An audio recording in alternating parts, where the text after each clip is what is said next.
Hi, my name is Keith Bushy, and I want to welcome you to my shop.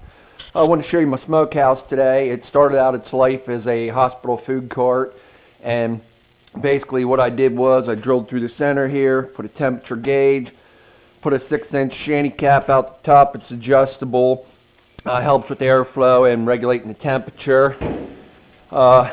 This was not an insulated model, so what I did was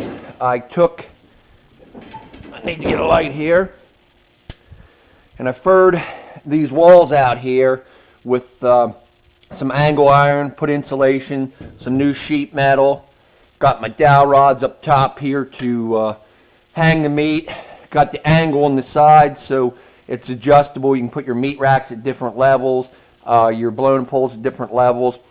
As you see down there, right now I got the electric burner in there, put sawdust around the burner. Got that tray in there that I can go ahead and put a drip pan. Down below here, sort of hard to see, but we'll try to take a peek. Got a propane element down there out of a gas grill. So this can be fired off of electric or also propane. The electric's a more constant heat, a little steadier heat. The propane varies, but on the cold, damp winter days, sometimes when this thing's loaded with blown or beef sticks, it does require the use of propane. So as you can see, it's on wheels. It makes it real easy for loading in the garage. Wheel on the outside to light it off. Back here on the back, as you can see, got the propane tank, got the grill controls, some peepholes. Once you light this thing off, you shut the doors. You got to look in these peepholes because it changes the airflow with the doors shut, and then you got to get it set up for the right flame, the right temperature. Also built this smoke generator here.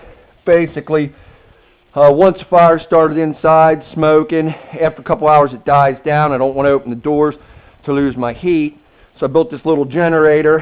Has a grate in there, some weep holes down here.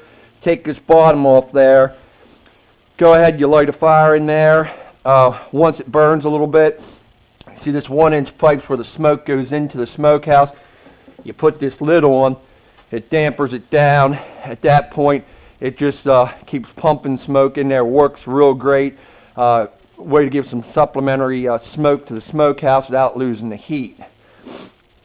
What I got hanging here is some beef eye rounds. I went ahead, mixed up a brine in this bucket here. You can get these in any True Value hardware store. Used the injecting needle. Went ahead and pumped them with the brine. Had them soaking for about a week. Hung them last night here. It's about 40 degrees. They dripped off all night. They're ready to go in the smokehouse. Got my temp gauge there. This is going to go on top of the smokehouse, and that will plug into the meat, tell you the internal temperature of the meat, and here's the temperature of the smokehouse. Without ever opening the doors, you're going to know the temp. Got a little tray set up here. Got some Cowboy apple wood chips. Some water in there, just a little aluminum tray like you get at Giant. Poke some holes in there. Got some water in with the chips. Once the water's going to help steam, put some moisture in there. Once the water dries out, it's going to go ahead and start smoking. I got it preheating right now, as you can see. So what we're going to do is we're going to load this bad boy up. Take my wood chip pan here, also work good as a drip pan. Put that in over the heat. And we'll grab these dry beefs one by one.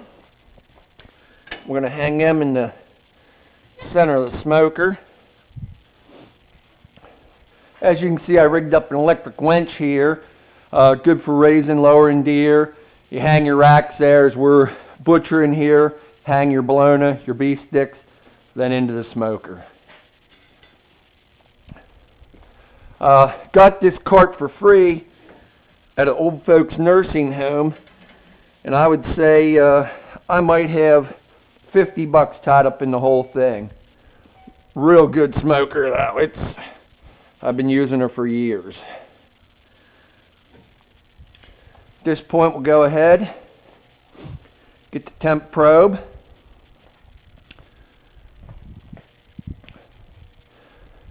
You want to plug it into the big, thick, firmest piece of the meat. I always choose the biggest roast there.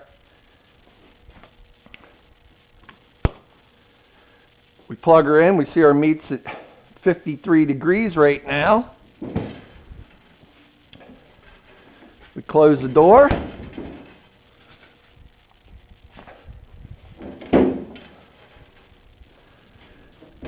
Close the other door. And I'm going to wheel this bad boy outside, and catch me in my next video. I'll show it when it's smoking and coming up to temperature. Talk to you later.